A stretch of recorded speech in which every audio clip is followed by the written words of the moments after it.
Olhe bem para esta cena. Parece um acidente trágico, certo? Uma falha mecânica, o mar agitado, azar, errado. Isso não é apenas um acidente, é o resultado de uma cadeia de negligência, corrupção e decisões criminosas. Nas primeiras horas, a TV coreana anunciou: todos foram resgatados, as famílias celebraram, os pais choraram de alívio. Mas era mentira.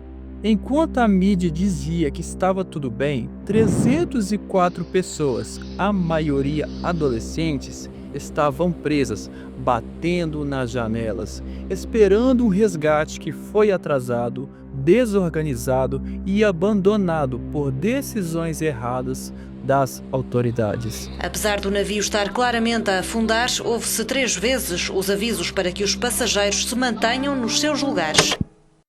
A raiva foi tão grande que não cabia em casa. Centenas de milhares, possivelmente mais de 1 milhão de pessoas foram para as ruas. Não era só tristeza, era ódio.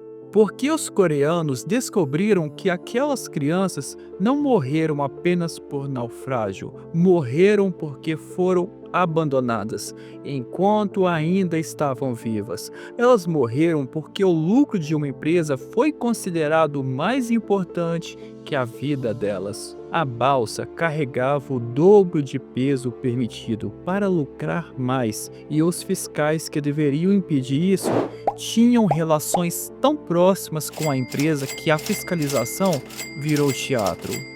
Esse desastre revelou um segredo sujo. O poder real na Coreia do Sul não está apenas no governo eleito. Ele é comandado por dinastias corporativas que operam nas sombras. Hoje, você vai entender como essas famílias ficaram tão poderosas que nem a lei toca nelas, e como o naufrágio de uma balsa abalou profundamente o governo e expôs um sistema que parecia intocável.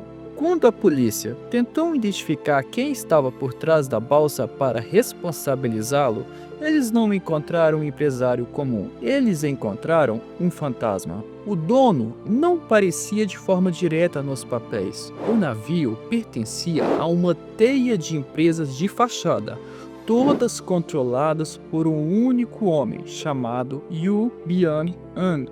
Ele não era só um CEO, era um artista que usava o prestígio do Louvre como vitrine pessoal, um fotógrafo de natureza e o líder de uma seita apocalíptica. A presidente autorizou a maior operação policial da história recente do país. Ela enviou milhares de policiais e o exército para invadir o complexo da igreja e capturá-lo. Mas quando a polícia finalmente arrombou as portas, o homem tinha desaparecido. Ele estava escondido num armário secreto, numa casa de campo, a 300 quilômetros dali.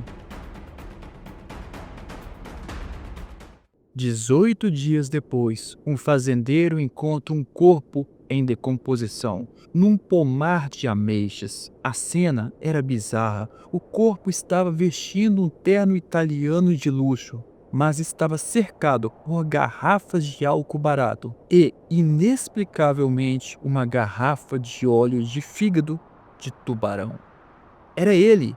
O homem mais procurado do país foi encontrado morto, sozinho, no meio do mato. A polícia concluiu que a morte foi por causas naturais. Caso encerrado. Mas aqui está o detalhe que vai explodir sua cabeça. Yoo Byung-hun era considerado um peixe pequeno. O império dele era uma miniatura verdadeiro poder na Coreia.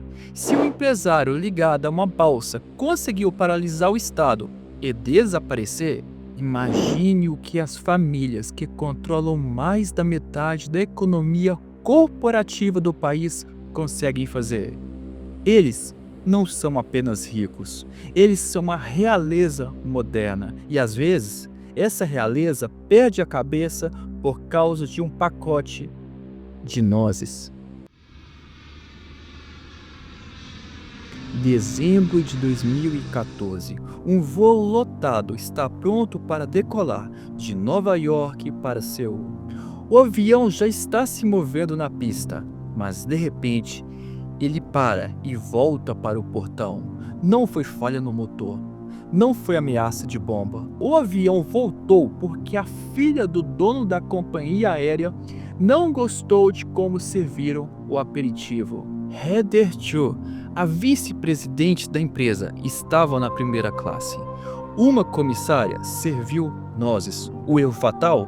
Ela serviu no pacote e não em um prato de porcelana. O que aconteceu a seguir foi bizarro. Ela gritou, humilhou o chefe de cabine e então fez ele se ajoelhar no chão e pedir perdão na frente de todos.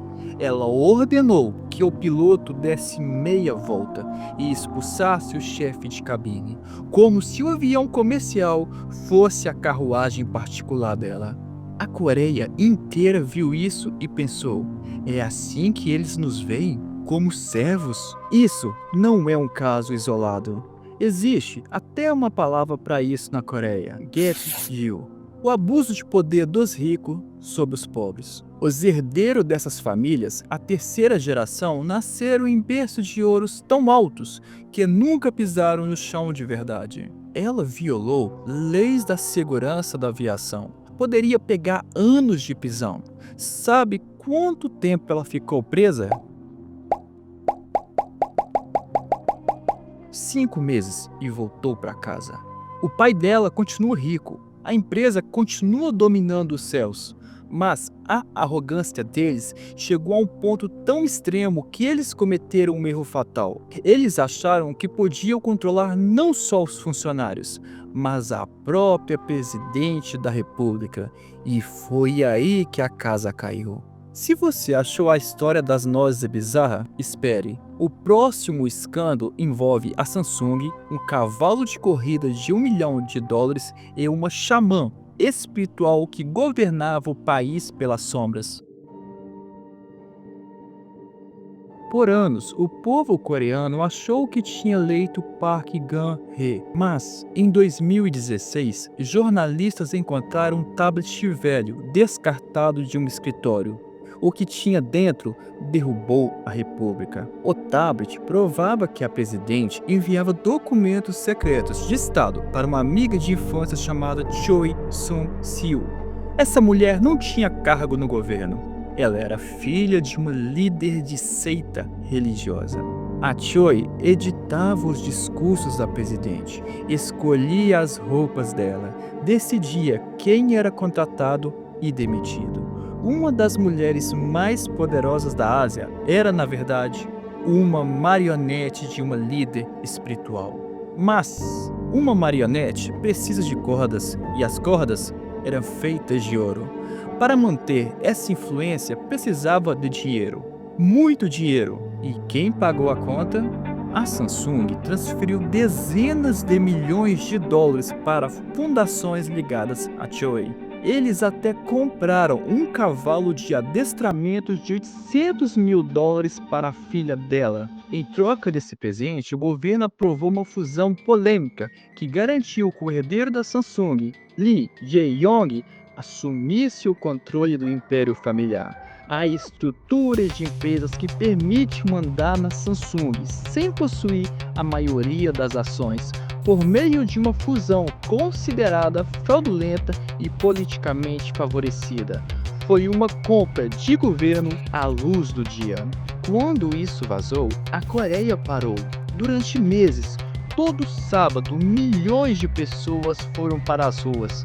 Não houve violência, apenas milhões de velas exigindo justiça. A pressão foi insuportável. A presidente sofreu impeachment e foi condenada a décadas de prisão. A xamã também foi condenada. E até o herdeiro da Samsung acabou atrás das grades. Parecia o final perfeito. A democracia venceu, os corruptos foram presos, o povo celebrou.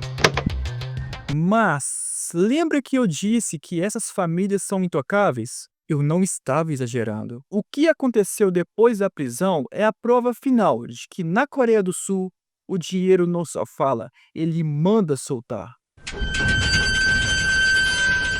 Ele cumpriu apenas uma parte da pena. O governo reabriu as celas e depois decidiu deixá-lo sair.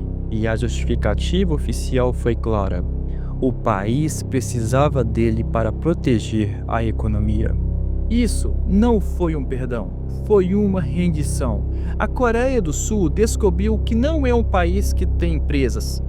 As empresas é que têm um país. Para você ter uma ideia do tamanho do problema, em alguns casos, a receita do grupo Samsung chegou a representar algo entre 15% e 20% de todo o PIB da Coreia. Eles são grandes demais para falir. E como o mundo viu com o naufrágio da balsa e o escândalo da presidente, e são poderosos demais para permanecer presos. O milagre do rio Han transformou a Coreia em uma potência, mas cobrou um preço de sangue. Criou uma sociedade onde a justiça é opcional para quem tem o sobrenome certo. E a ironia mais cruel: o mesmo povo que vai às ruas protestar contra a corrupção dos chaebols se esgota de estudar 16 horas por dia para tentar conseguir um emprego dentro de um chaebol. É a síndrome de Estocolmo em escala nacional. Mas essa pressão insana para servir a essas empresas está criando um efeito colateral ainda pior. A Coreia do Sul está desaparecendo, literalmente. E se você quer entender como esse sistema de trabalho está causando uma das maiores crises demográficas já registradas em tempos modernos, clica nesse vídeo aqui. A crise silenciosa, a Coreia do Sul está desmoronando. É a continuação direta dessa história. Se inscreva no canal para não perder as próximas investigações. Te aguardo no próximo vídeo, se Deus assim o permitir. Até mais!